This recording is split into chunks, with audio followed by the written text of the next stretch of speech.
Hey folks, welcome to Guns and Ammo TV. We got another great show planned for you. I'm Kyle Lamb. And I'm Craig Boddington.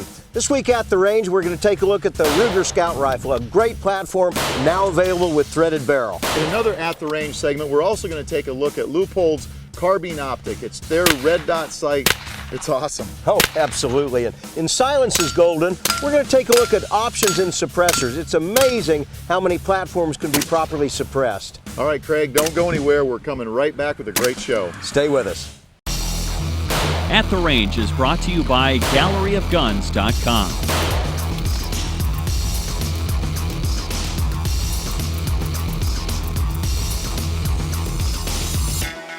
Well, Tom, Jeff Cooper came up with the idea of the Scout Rifle, a light, handy, compact rifle that could take game of a reasonable size, but wouldn't be in your way while you're sneaking or running through the woods. And Ruger has taken that up and actually built one.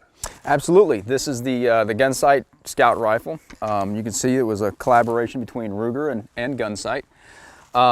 It adheres to most of Colonel Cooper's specifications, but not quite all. It's instead of the 6.6 pounds, it's a little over 7. But it does have an adjustable length of pull, which is nice. I mean, you know, it's going to fit you and me. That's right. You have to do that. It's got spacers and a couple of screws, so that's how we adjust the length of pull. It's got a detachable box magazine, of which we're big fans. Right. Makes reloads very quick. This is a standard 308 size magazine with a polymer insert to kind of skinny it up. Because this is the second Scout Rifle. The first one was in 308. This one's in 5.56. 5.56. Accepts both 5.56 by 45 and 223 Remington, so no worries there. It's based on Ruger's traditional model 77 action. We got the big claw extractor, big fan of that. Blade type ejector. You can really control how fast the round comes out. Also, if you run the magazine dry, you can top load. You have to make sure the back of the cartridge case clears the front of the feed lips. But if you're in a hurry and you just need one more, drop it in there, and off you go. Slam the bolt closed. The sights, it comes with iron sights, but it also comes with the forward mount for a long eye relief scout scope. If you're not a fan of that, Ruger includes their rings, and the receiver is machined to take the rings. So if you favor a scope here over the receiver, you can do that. It's just becomes a light, handy, compact rifle with a normally mounted scope.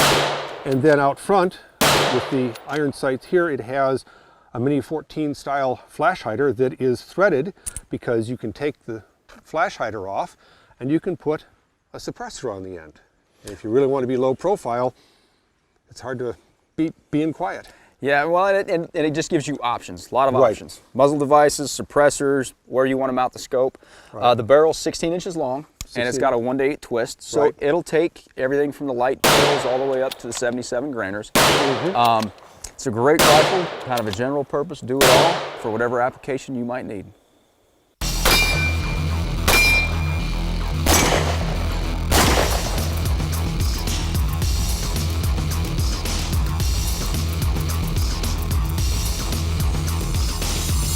Todd, what I have here is the Predator from Nighthawk Custom, and except for the new G10, what I call the tactical golf ball grips, this really reminds me of a classic old school custom 1911. Here, check that out. And I think custom is the operative term. I mean, you know, what a lot of people don't realize is that Nighthawk, it's the same gunsmith from beginning to end with this gun. You know, this isn't an assembly line process when they make this thing.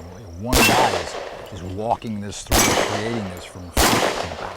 And so much of what you see here is taken for granted by a lot of people, but they really were cutting edge and still are to this day. Just like the Novak rear sight, you know, this is 3-dot tritium insert night sights, and Novak with a white ring. With a white ring, a little bit easier to pick up. Yeah, with the eye. And Novak, it was sort of the original or the best no snag rear. It gave you a great sight picture, but it wouldn't hook on your clothes. And you know, you've got just little touches like the serrated top of the slide.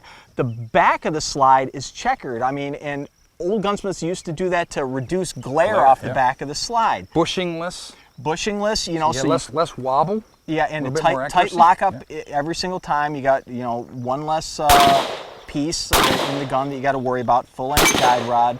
And they give you the tool with this to take this one. Right. And then you've got, of course, every gripping surface is checkered that you might need it to be. Nice grasping grooves, good trigger. Yeah, it's about 4 pounds and nice and crisp. Pretty much most Nighthawk guns come with right about a 4-pound trigger. I suppose you can request something a little bit different than that, but 4 pounds is pretty good for a single action trigger pull. I found, besides the fit and finish on this pistol just being top shelf, I felt ergonomically it feels real nice in my hands. Well, that's why the 1911, it's over 100-year-old design, and yet still people are buying them as fast as people can put them together. Slide safety is right there where it needs to be. And like I said, old school 1911, it's got a single-sided safety, which that's good enough for me. It's got a nice beaver tail with the little pad on the back, so positive deactivation, and then it's got a bolt-on mag well, because if you've ever tried to reload a single stack 1911 at speed, it's tough if you don't have anything on there. This really reminds me of the first 1911 I ever had a gunsmith build up for me, but instead of buying a gun and having to give it to a gunsmith, you can just call up Nighthawk Custom and say, hey, can I have a Predator, please? And of course, it's in 45.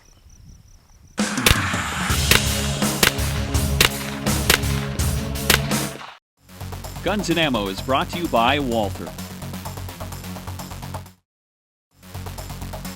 Guns and Ammo is brought to you by True Glow.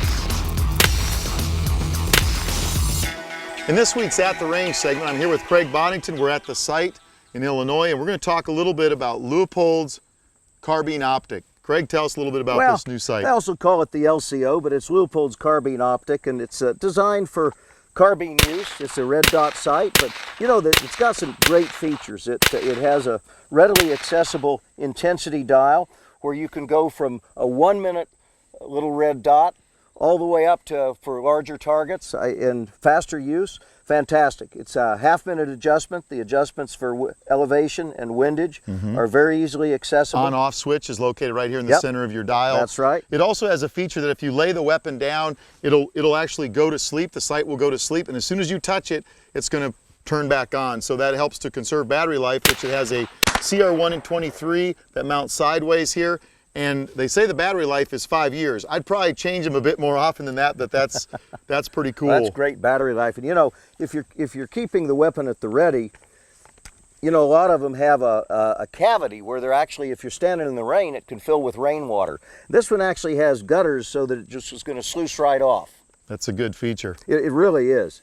It's a great little sight. The Leupold Carbine Optic. We've got it mounted on a Stag Model 9L. That happens to be a left-handed Stag, which well, is near and dear to my heart. But let's try that it out. lefty out and let's see what happens. Absolutely.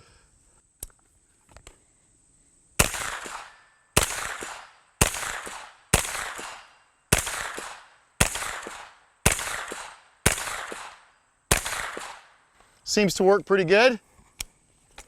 It really does. It's slick. Yeah, one of the other features I like is that you can actually co-witness your iron sights too. So if you flip those up, you can actually line your red dot with your iron sights. So that's a Leupold Carbine Optic, made by Leupold and made right here in the United States of America. Hey, great piece of American engineering.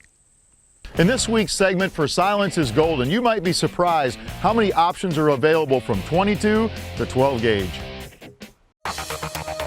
Silence is Golden is brought to you by Sig Sauer. Well, Patrick, it's been great covering these suppressors. Yep. Suppressed shooting is awesome.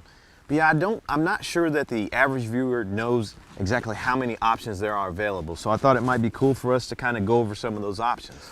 The variety of size, caliber, weight, materials is just astounding at times. Let's start with the little ones. It's almost never ending. And we got to say that this is just a small sample of what's actually out there in the market. But starting here, we've got some of the 22 cans, offerings from Gemtech, Surefire, and Sig. And as you can see, each one comes in a different size, and their makeup is different as well. Going on from the 22, we come up to some of the pistol calibers, like 9mm here with this 9mm Gemtech. There's a 45 here from Silencer Co. We've also here got a 9mm from Sig. And you can see just the varying sizes and weights. And then we've got some offerings over here that are rifle calibers as well. The 5.56 Surefire Gemtech and Gemtech, and also when it comes to suppressors, how they attach to your firearm differs. Like this particular Surefire has a quick attach cam here. This Gemtech Halo has a special mounting system that lets it mount onto any A2 flash hider out there, so you don't have to have a special mounting device on your rifle. We can go up to the 30 calibers. Again, another Surefire, a 7.62 Saker from Silencer Co. And one thing people might want to pay attention to is material makes a big difference. Sure. This is a 30 caliber suppressor from Gemtech made of titanium. Very light. It is lighter than a smaller caliber suppressor made out of stainless steel and Inconel, but doesn't come free. You pay more for titanium. There's nothing for free.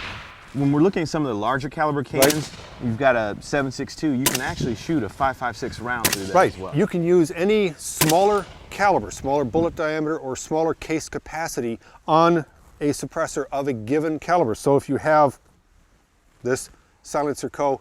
Harvester in 300 Win Mag, you can use it from anything down to 223 with just the right mount. So you buy one suppressor, you have mounts for your various rifles, you're good to go. And the toaster, as it's been referred to, the 12 gauge suppressor from Silencer Co., you can rebuild it shorter. It doesn't have to be this full size. You can make it shorter if you want to. So if that's just a little too long for balance on your shotgun, shorten it up. Easy to do. Well, we've got one more big boy to go. We've even got cans in 338 Lapua. This one here is from SIG. And again, you can shoot smaller calibers, but it's just to give you the breadth of what's available out there. Yeah, 5 years ago, we would have had half as many to show, and 10 years ago, this table would have been almost bare. That's how big the suppressor market has become in such a short time.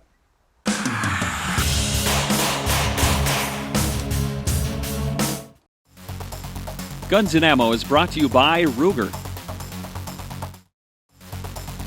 Guns and Ammo is brought to you by Blackhawk.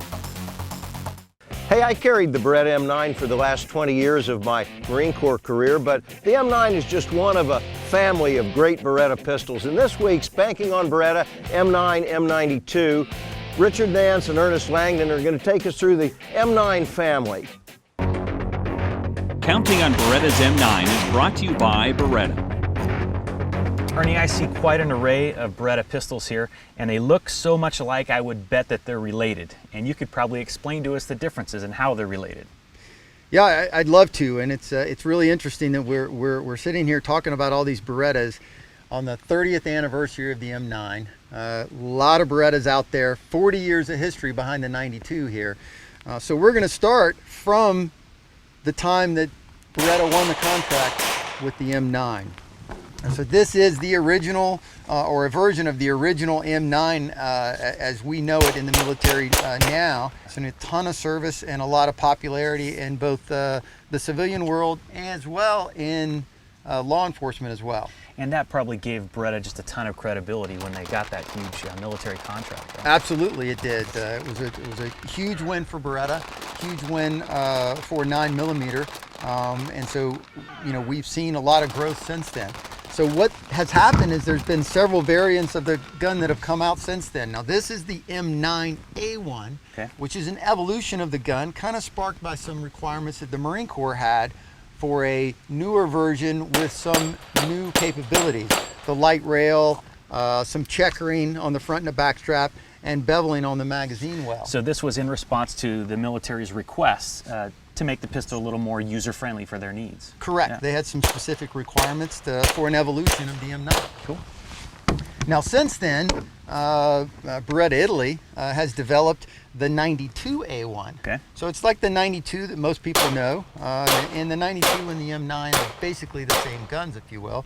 But what they did was they made a few other modifications. They beefed up the frame, also added a light rail to it, okay, and also added an interchangeable front sight to it.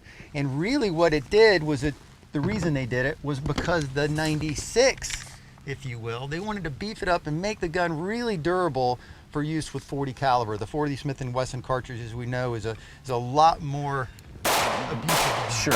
Right? So this gun actually has a bushing system inside that helps absorb a lot of that recoil and reduce and lengthen the service life of the frame. Perfect. That's always a good idea. We know with the 40, there's a lot of snap to it, and Correct. it gets, like you said, a little abusive on a pistol.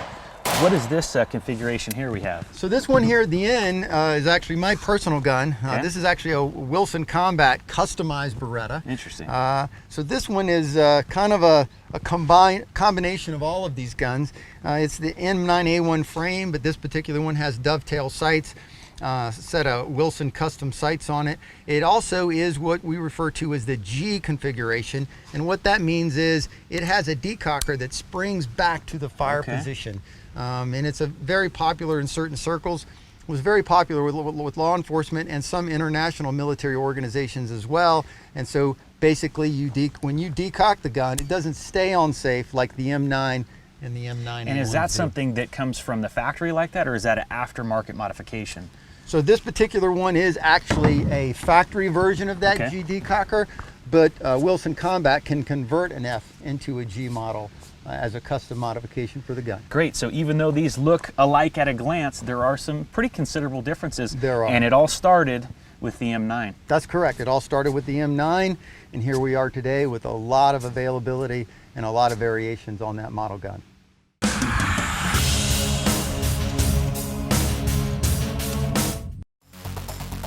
Guns and Ammo is brought to you by Loophole.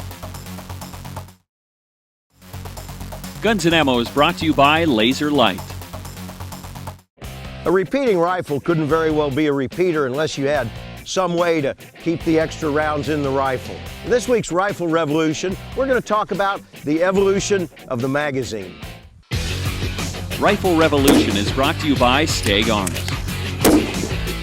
Craig, for today's Rifle Revolution, we're going to talk a little bit about the evolution of the magazine.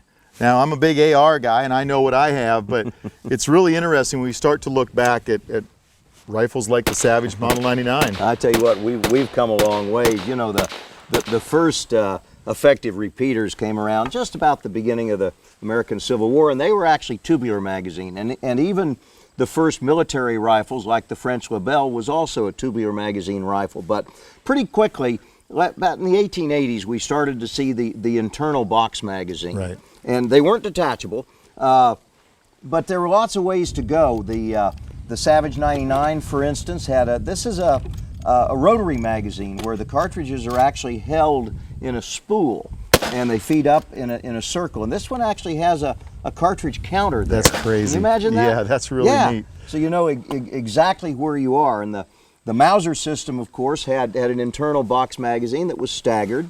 Very and common. Really, yeah, and that's really followed on many sporting rifles today, like the Ruger 77, which is certainly just a Mauser clone. You have a follower and a follower spring and a foreplate, and the cartridges are pushed up, and they're held in a staggered row. And of course, that was Mauser, Springfield, Model 70 et al. For many years. But the detachable box magazine had already made an appearance. The first was probably the British Lee Metford in about 1888. That's the beginning of the detachable box magazine. Some of them are rotary. Right. Bill Ruger designed this really clever rotary magazine for his 22s. The bolt actions and the semi-automatics have the same, and it's a rotary magazine. This is a Ruger American rimfire, and of course the Ruger American centerfire also has a rotary magazine. That's very cool detachable. design.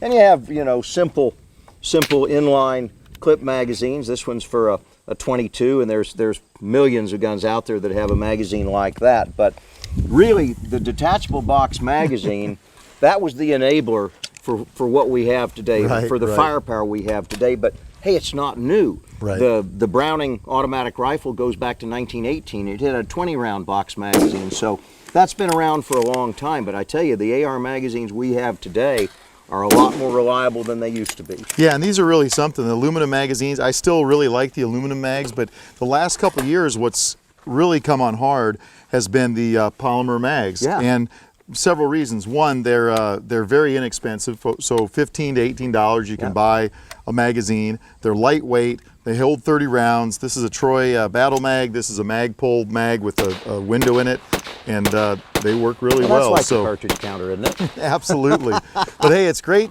you know, kind of hearing the evolution. And I know for me, I love to shoot, but I don't know a lot of the history about these guns. So I'll tell you, it's really been interesting taking that little trip down our past and just kind of knowing where these mags Tell you what, actually there's came a from. lot of evolution that went into this, and the magazines we have today are so much more reliable than they used to be. Absolutely.